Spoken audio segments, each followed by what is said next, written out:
Hello, my beautiful people. Good morning, good afternoon, good evening, depending on where you for the watch this my video. My people, as soon as know for this our channel, say we they bring gists, aproko, anything with no concern gist. Now with the land for this our channel. That's why you see, say this channel with the column aproko saga TV. Anyway, if you don't see that channel, news and gist what they do for dear.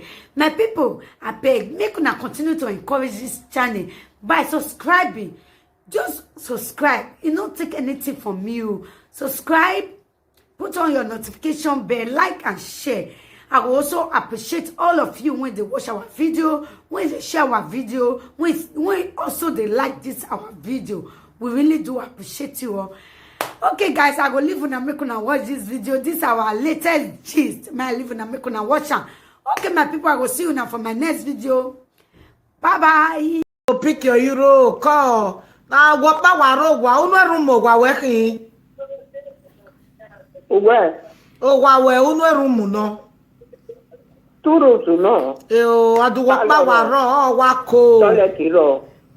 Unke dio ida dagbe na unke. We kina na we fabrica we mi ba. No. Benu gwete. Pick your euro. Enu gwete wa pick your euro enu te wa mi deny e wa la wodo. Ugwala wodo kie no do we no we pa eni masa. Ugwala wodo do a oni wa mo ya nu o wa mare we. Ogone wa mana we cut mare susu ka mare bone. Wa wo Africa. Do need e ni wa organize ba kwenu wa we marriage. Ya de gwale aka ko bibere ne. Ya me afisi ni agare passport mi la jo. Me de wa ko mi la ko. Igbale ka ba bonaje. We are man okay. Echale ne. Me ata so boy an ne de ka do not. We se mi la wi bi awo ejesme. Igbeso awon ayan na yen imeti. Well, we are young.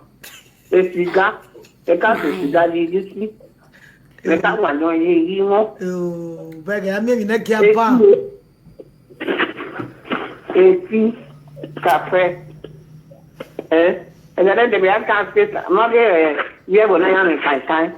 You take it, you wake up, so we again. You used to guide by, oh God. But when I you you know, Tatian number one, no. Ya wa the short of back, the talk through. Oh, you man, I go up with me. I can't with you. Sorry. I want more, I wouldn't know. If I were by me, I am. Where I was I say, pick your euro. Mommy. Pray the thought to me at the happy work. God must surely hear our prayer and I'm not disturb prayer, man. I'm not disturb, no. Wana go sa ken. Why enjoy life? And I go sa. Pick your hero. I like to when you follow Lord Jesus. Very sweet. Pick your hero. Ya mo piano no wa marry. Well, that is the only thing. Marry, our mother, any person that why we cut marriage? Why we cut marriage? Why we Africa? What? I will chop and clean up my day. Chop and clean up. You won't be no one will allow. You might come away now. Oh, I don't need you every moment. Oh, we do a party. We do also say, well, we are we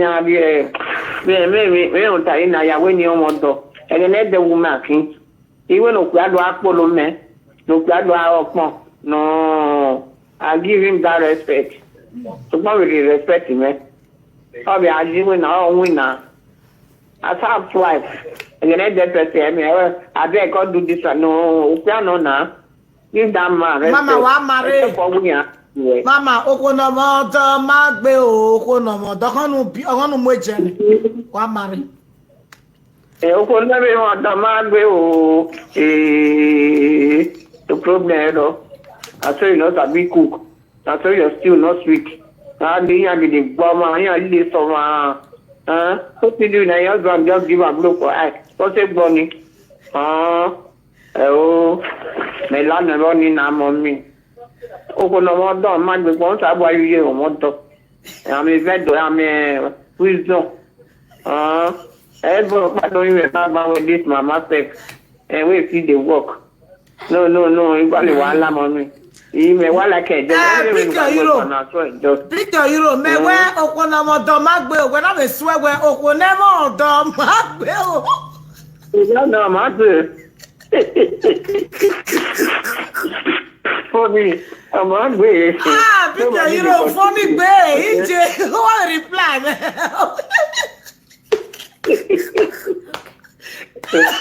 Remoto Magbe. While I get the so we are begging to do the mattress. This mattress we start you know there's the bed fine. Anyway, we I can't be bad bed as I like. Maybe change the bed every 2 days. You don't say I go work. So 2 costs. 2 days where you just take and sleep, you change the bed. Now we are the bed is sweet. Malake kaka. Now do be onion in it 20 or on the bed. You are plugged away your pet on top of bed. Well, do we have bed with yes? Clean and perform. No, mommy. Mother really right. With me in myself, but mommy. No. Oh, why the maybe I do to me? Okay. Would I win? That's a while we are told you clever. No. Call me a walk with I had goodness. Mama and my dear, nobody go near I did Kajo. When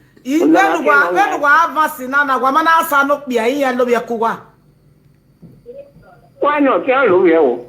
But too much to be go ne. Mari, I go no mana. Oh, I do to me. Oh, now we na. Oh, I didn't miss on me. Everybody called them every day. Mama is. Well, we had it can okay. Aye. And maybe every women in a say, or maybe the woman. And I was a good figure. Here again, Mama say, I may not say this one. Every day, oh, I'm really no very cocky. Every day, that's my life for me. What you so I'm having use me. Yeah, one. Don't use me, I will use you. Tell your boy,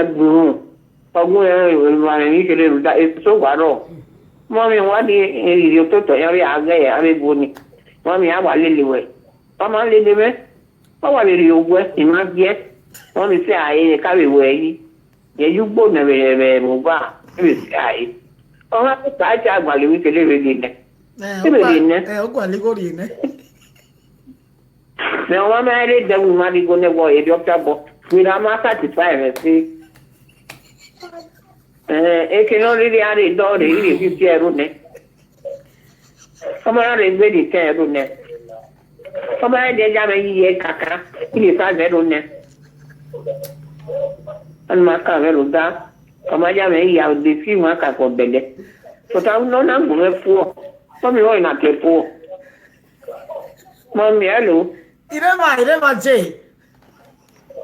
Where am I poor? Oh, Imao. Poor. No, Kona Yenny. I care poor. Oh, my dear, poor, my dear, it is 5 bedroom and no, can't. Mamma, you know, there's everybody going with the L. Then you think and what I look what. Then you got it 20 road in it.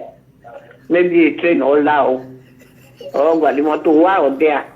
They open them and I was the can't back you. That's lift. Come here, would the train station. Yeah, I'm with you. Before, what another man poor. Oh, now I will not say 3 days. 3 days in me. That moon and by I'm okay. I'm okay. That's my life, mommy.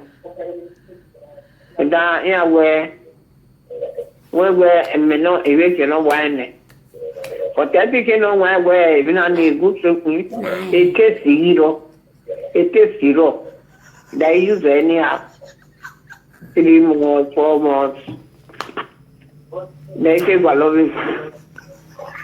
They don't know, you are mom. I see where you can want to wear mamma. Maybe you got dodgy. I'm okay. I will go now. I want marry. The person around the Korea give me. Yeah, we want to know the cocoa. So that already I marry everyone. Marry with church. Why marry with church or pa?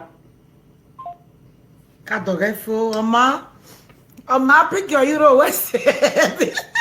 Wani kwalawe de nwale le wa bege. Wa kawe na mama go spend money. Iya na shishi. Eganawe de na me go egani ya adwoke manyash. It can give you 10,000, 2,000. Mabega gena. Wagwale set walile. Ube me not tabana with 10 euro. Uya waited. Iwa enjoy it. But it be a normal learning. Normal learning. One be out, you. Uya waited. No say no be you. Okay, you need no look at the after that one year 10 euro ne. Or the 10 euro ni like nana. Or the 50 euro ni 100 euro. Or when you una we ye mana re 10 euro or 5 euro you have no. Mama good. Mama people they spend money. It they go ni ame bi an amigo yi. E mama ga amigo se bi e kanegi e there is something going on.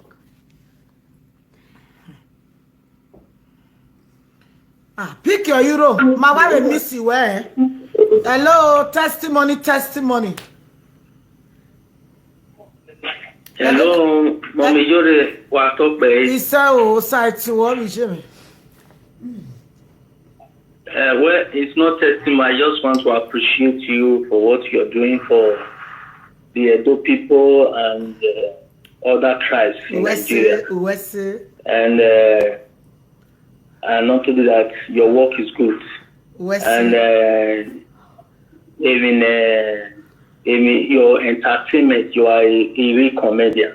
I really love it. I will not say what they said. By the time I listen to your words of wisdom, the person will be happy. I really appreciate all what you're doing. I just want to appreciate you. Nothing more. May God bless you. Bless you too, my brother. Okay, bye-bye. Wese. Pick your euro 67 years. Because a boy man or boy, in your day a catable, carry woman or big saying. Hello, Mama. Hello. Mommy, go on. Mama. About top pay. Yes, mommy.